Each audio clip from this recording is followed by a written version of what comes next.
Where are you? Today, we say our final goodbye to Ryan. Our son passed away, and my husband didn't even show up to the funeral. I'm going to call him. My husband's voice came through the phone, sounding cheerful. I am in Hawaii for my parents' 70th anniversary. My mom listened and was shocked at first, but soon her face turned red with anger. What? They are in Hawaii? Mom lost her temper and decided to confront my husband and his parents. My name is Emily. I'm a 40-year-old office worker. I married my husband, Mike, 10 years ago, and we have one son together. He's currently in the hospital. Our son, Ryan, was diagnosed with leukemia 2 years ago and has been hospitalized ever since. Even though he started elementary school, he couldn't attend much. However, his classmates would occasionally visit, and it made him so happy. Seeing Ryan encouraged by his friends and fighting so hard against his illness gives me strength. My parents also visited Ryan every day. I can't wait for Ryan to be well again, and we can go out for some delicious food together. When my mom said that, Ryan endured his tough treatments bravely. My mom is still in good health, but my dad was diagnosed with dementia a few years ago, and sometimes says things that don't make sense. Thank you for taking care of my grandson. The other day, when my dad came to see Ryan, he mistook me for a nurse and thanked me. It made me feel sad. I was shocked by my dad's words, but I was surprised that he hadn't forgotten about Ryan. It seems like he really understands Ryan's illness. Even if he mistakes me for you, he never forgets about his grandson. Mom said this with a sigh, but it was clear that Dad was really worried about Ryan's illness. Ryan understands dementia too, so when his grandpa says something odd, he plays along nicely. While Ryan's school friends and my parents are worried about him, it seems like my husband doesn't care. Can't you come and visit Ryan sometimes? Aren't you worried about him suffering through his treatments? Ryan doesn't like me, so it's probably better if I stay away. Besides, I'm really busy. It's true that Ryan and his dad didn't get along, but as his father, he should still try to be there for him. Mike never helped with childcare at all after Ryan was born, so it's no wonder Ryan didn't like him. Mike seemed to care more about his own parents than his son. Whenever he had free time, he would go to their place. He was always busy because he had to deal with his parents. My parents-in-law may not care about Ryan. They hardly visit the hospital. Seriously, Mike's so cold-hearted. But do his parents not love Ryan either? Mom was clearly unhappy with Mike and his parents' attitude and complained with a look of disapproval. Particularly, she is annoyed that my husband doesn't come to see his son, and I replied half-jokingly, I might have married the wrong person. He was so kind when we were dating, but now he's cold to both me and Ryan. Even though our son is suffering from a serious illness, my husband only cares about his own parents. It's really starting to annoy me. Mom seemed to think I regretted marrying my husband and looked at me sadly as she said this. If I had known Mike was like this, I would have never introduced him to you. I feel like I was deceived by the uncle who introduced us. My husband and I met through my father's brother. It seems my uncle and my father-in-law knew each other, and when they discussed a potential wife for Mike, my name came up. Back then, I wasn't seeing anyone, so I decided to meet Mike casually. He seemed kind, and I had a good impression of him, but I wasn't ready for marriage yet. However, Mike seemed to really like me and asked if we could start dating seriously, and before I knew it, we were getting married. His parents' attitude also changed completely after you two got married, didn't it? My mom also seemed dissatisfied with Mike's parents, and I felt the same way. Before we got married, they seemed humble, but after we got married, they turned into completely different people. Emily, you're part of this family now, so you need to do as I say. If you don't listen, we'll make sure you get a proper divorce quickly. My mother-in-law, who was always smiling before the wedding, suddenly turned strict and spoke to me harshly. I thought my father-in-law was a quiet man, but he started making insulting remarks. We only let you marry Mike because the head of our family introduced you. Otherwise, there's no way we would have let someone like you marry our son. He would say that whenever something came up. My uncle runs a real estate company and my father-in-law has a contract with it. When he introduced me, my uncle apparently mentioned that I was the daughter of a wealthy family. As a result, my father-in-law seemed to believe my father owned significant properties, which is why he made those remarks. I hadn't heard about any of this from my father or uncle, so I believed what my father-in-law said. After we got married, we moved into the house where my maternal grandparents used to live. My grandparents had passed away and the house was empty, so we renovated it a bit and moved in. My family thought of renting out the house because leaving it vacant would just make it collapse. But when my husband learned about the empty house, he pleaded with my parents. I promise, we'll take good care of it, so please, let us live there. The house is close to her family too, so we can also help look after her parents. That made sense. It's near his family too, so we could both keep an eye on our parents. But having his parents living close by, who had changed their attitude so much after the wedding, was only a burden for me. On top of that, Mike would often invite his parents over to our house and start bragging. My house is new and must make you so jealous. It's a lot bigger, maybe even twice the size of your house. When Mike talked like he owned the place, his father seemed annoyed, but his mother smiled and said, "We could live together here. It might be an old house, but it's better than where we live now." After they left, I asked my husband about it. "Are you planning to have your parents move in with us? This isn't even your house." When I questioned him, my husband just laughed and said it was a joke. But even if he was joking, my mother-in-law seemed serious about moving in, which made me uneasy. After that, my in-laws kept coming over, looking around the house and saying whatever they wanted. Living here would be better than our poor house. At least there's no rent in this dump. I was annoyed when my father-in-law called it a dump, and my mother-in-law ignored me while picking out a room for herself. My husband wasn't speaking up, so I decided to tell them the truth. We're borrowing this house from my parents. My grandparents used to live here, so of course it's a bit old. My in-laws were surprised to hear that, but then my father-in-law quickly responded with an angry look. That's why it's such a place in poor condition. He called it poor, but I thought it was better than their house. My mother-in-law didn't seem to believe me and started saying whatever she wanted. "Why are you lying? I trust my son more than you." Even if she didn't believe me, it didn't change the fact that we were borrowing the house. So I didn't say anything more. I was worried about what would happen if my in-laws forced their way into moving in with us.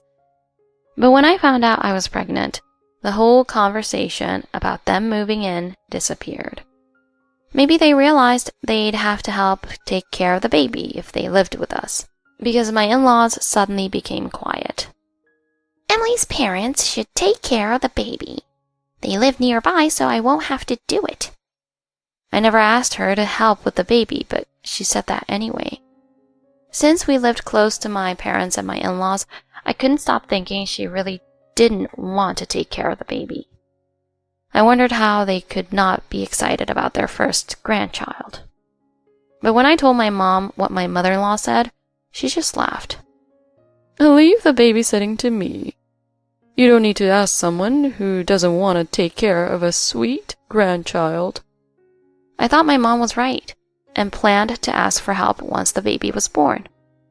After a while, when my son was born, my parents were excited. But my in-laws only came to visit once. My husband also didn't seem moved by the birth of our son, which was a bit disappointing. "Don't worry. Once the baby arrives, Mike will have affection for him. He might not feel like a father yet." My mom tried to cheer me up, but my husband continued to show no interest in our son. Then, when our son turned 5, he fell ill. After tests at the hospital, he was diagnosed with pediatric cancer. My husband, who was supposed to support me through this shock, said, "You'll have to cover the medical expenses yourself. It's not my problem." I was angry at his attitude as a father. My mother-in-law also made harsh remarks. It's because Emily passed on her genes that Ryan has cancer. None of our relatives have anything like that, so it must be your fault. Hearing my husband and mother-in-law's comments, my father stood up for me. Don't you care about Ryan? We'll take care of him, so you can do whatever you want. My father, who was very supportive at that time, made my husband and in-laws leave quietly. Even though I was already distressed by my son's illness, their harsh words made me even more upset. Don't be discouraged. Ryan will be upset if you don't stay strong. We'll do everything we can to support you. Let's work together. Encouraged by my mother, I decided to stay strong for my son. I concluded that I couldn't rely on my husband anymore, and I focused on taking care of our son and working. My parents, who had already retired, were able to help with looking after him, which I was grateful for. Despite the diagnosis of pediatric cancer, my son's condition improved, and he could live almost like a normal child. My husband questioned whether our son really had cancer and accused me of trying to deceive him. Is Ryan really sick, or are you just trying to fool me? Seeing our son playing happily, my husband continued to say inappropriate things. I ignored him because talking to him seemed pointless. After the diagnosis, my husband was not always around the house and seemed to be always going back to his parents' place. It was actually easier for me without him around, as he only complained. My parents came to our house to help with our son, which made my husband seem even less interested. However, after our son was hospitalized 2 years ago, my husband started spending more time at home. Leave the housework to me. You can go to the hospital. By the way, how about giving me this house? When I came back from the hospital, my husband would smirk and make such comments. I ignored him, but he seemed to be more concerned about the house again. I felt annoyed thinking about his plans to move in with his parents without caring about our son. At this time, my father was diagnosed with dementia, and both my mom and I were busy, so we couldn't focus on our house. We hadn't explained my father's condition to my husband or in-laws. So even when my father came over occasionally, my husband seemed to be unaware of what was happening. Today your parents came over, but they seemed to be just casually walking around. I wondered if they weren't going to help with Ryan. It was my husband who was relaxed. Since I couldn't take my father for a walk alone, my mother always accompanied him. Explaining everything seemed like too much trouble, so I said nothing. My uncle also visited occasionally, and often had serious discussions with my mother. I was curious about what they talked about since my uncle looked serious. When I asked my mother, she only gave uncertain answers. While I was worried about my mother and uncle, my son's condition worsened. I had been prepared for it, but realizing how critical it was made me overwhelmed. With my husband unreliable and my father suffering from dementia, I had no choice but to rely on my mother. When I updated my husband on our son's condition, he said something shocking. I'm busy right now, so stop calling. You handle Ryan's situation. I was mad at his lack of parental responsibility and seriously considered separating from him. After a while, my son passed away, and I was in such shock that I couldn't do anything. My mother and uncle took care of everything on my behalf, so I was able to stay by my son's side. Then, just before the funeral, my uncle started to panic. Where are Mike and his parents? They can't skip the funeral, can they? Seeing my uncle in madness, I called my husband. Where are you? It's time to say the last goodbye to Ryan. I'm at a party celebrating my parents' anniversary. I told you not to call right now. I heard my husband's voice through the smartphone, and my mother and uncle were furious. My mother turned red with anger. He's in Hawaii? When my mother said that, my uncle started doing something. I had not expected anything from my husband, but hearing he went on a vacation to Hawaii while Ryan was in a dangerous state made me lose my temper. You knew Ryan was in a critical condition and still went on a trip? I feel pity for Ryan for having a father like you. I hung up the phone, and while I was holding back tears, my mother comforted me. I will never forgive them. Don't worry, everything will be gone by the time they return from Hawaii. Confused by anger and sadness, I didn't fully understand what my mother was saying. However, I knew I had to stay strong for my son and managed to get through the funeral. Thanks to my uncle and mother, the funeral went smoothly. After the funeral, I was left unable to think clearly. I had centered my life around my son, and now I didn't know what to do next. Leave the future to me. Emily, you should go back to your parents' house and take it easy. Following my uncle's advice, I returned to my parents' house and helped take care of my father while settling in. My workplace was considerate and allowed me a long break, which was a relief. When I had almost forgotten about my husband, I received a call from him. Emily, I can't get into the house. Did you change the locks? Changing them without notice is awful. Finally, back from his trip, my husband spoke in a panicked tone. I haven't changed the locks. I'm planning to end things with you, so don't call me anymore.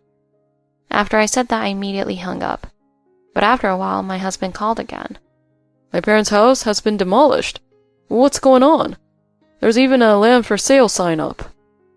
I don't understand what you're talking about. I'm going to hang up and check with my uncle. When I checked with my uncle, he seemed pleased and told me to come over to the parents-in-law's family home. I went as instructed to see what was happening. Upon arriving, I found my husband and in-laws standing there looking stunned. What's the meaning of this? My parents' house is gone. Is this because we didn't take you on a trip to Hawaii? You tore down the house because of that. I could never do that because I had a funeral to go to. As I was getting frustrated with my mother-in-law's confusing accusation, my uncle and mother arrived. People who didn't even attend the funeral have no right to complain. You should at least reflect on your actions. When my mother yelled, Mike and his parents fell silent for a moment, but soon after, my father-in-law began to complain. You can't just demolish the house and sell the land. I'm the owner of this property. Seeing my father-in-law's strange claims, I began to doubt whether he might be suffering from dementia. My father-in-law proudly presented a contract. We got the house and land from your father. There's a contract to prove it. The contract he showed had my father's signature, but it looked suspiciously unofficial. Moreover, it stated the property was given away for free, which seemed impossible. This contract can't be valid. Besides, my father is suffering from dementia and can't make sound judgments.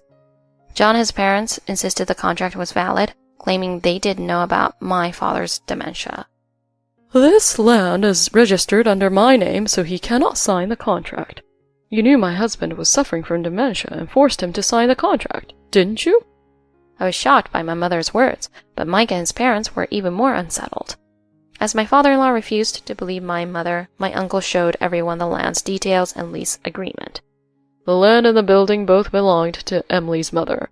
We had to terminate the lease because you were behind on rent payments and made the property into a for sale sign.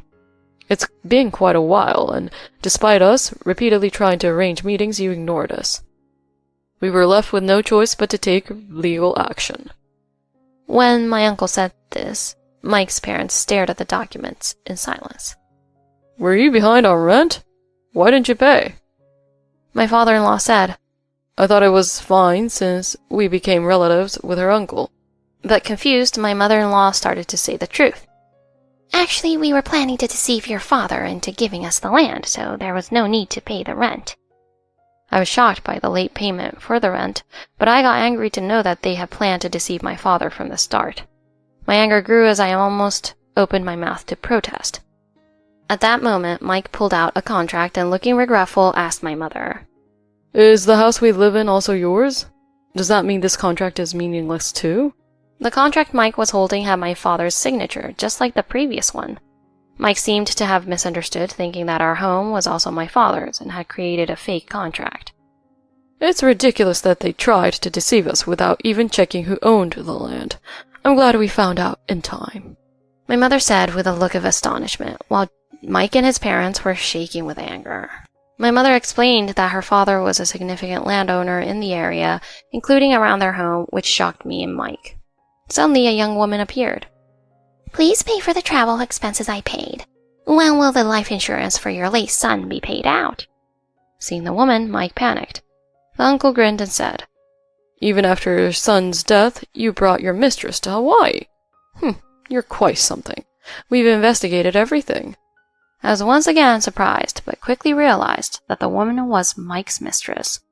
It seemed the uncle had suspected Mike of infidelity and has secretly investigated, with my mother and uncle discussing the matter in a serious tone. The woman had emerged from behind a nearby building and didn't fully grasp the situation, realizing she had appeared at an inopportune moment. She hurriedly fled. I didn't think Mike was such a terrible person. Our son must be appalled from heaven. Even as I said this, Mike seemed unaffected and chased after his mistress. I turned to his parents. How does it feel to have enjoyed yourself in Hawaii, relying on the insurance money of your grandchild? Unfortunately, I'm the beneficiary of the insurance, so you'll have to pay for the travel expenses yourself.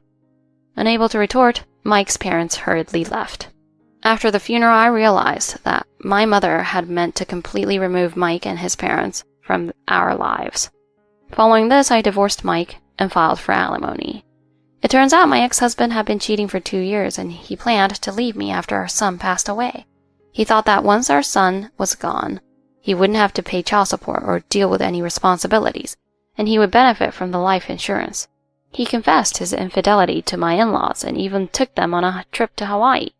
He knew about my father's dementia and took advantage of it by secretly getting my father to sign a contract while our son was in a critical condition. Since both my mother and I were busy with our son's condition, we had left my father in the care of a home helper, which gave him the opportunity to act. He managed to get my father to sign the contract as planned, but apparently he didn't realize that the land was actually owned by my mother. My mother inherited both pieces of land from my father and had entrusted their management to my uncle, who runs a real estate company. My father-in-law, who was renting the land and property from my uncle, mistakenly thought it was still my father's land, which was a major fault. Without thoroughly checking the details, my ex-husband and his parents focused solely on financial gain. They ended up accumulating a large amount of debt. My ex-husband not only has to pay alimony, but also cover the costs for the 4-person trip to Hawaii, which has left him financially strained. My in-laws were also asked to pay overdue rent and turned to their son, my ex-husband, for help, but he could barely handle his own debts. They had initially not paid the rent because they were already struggling with debt. They hoped to clear their debt by acquiring the land, but it turned out to be my mother's property. Burdened with debt, my ex-husband has even lost his mistress and is now living alone and in misery. Returning to my family home, I'm finally starting to recover from the shock of losing my son. Since my mother is also struggling with my father's dementia, I can't afford to stay depressed forever. Seeing my lack of energy, I believe my son in heaven would be worried, so I want to stay positive within my limits.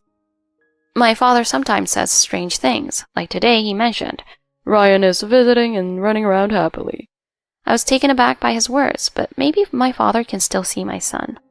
I'll choose to believe that my son is watching over us and that we should live cheerfully for his sake.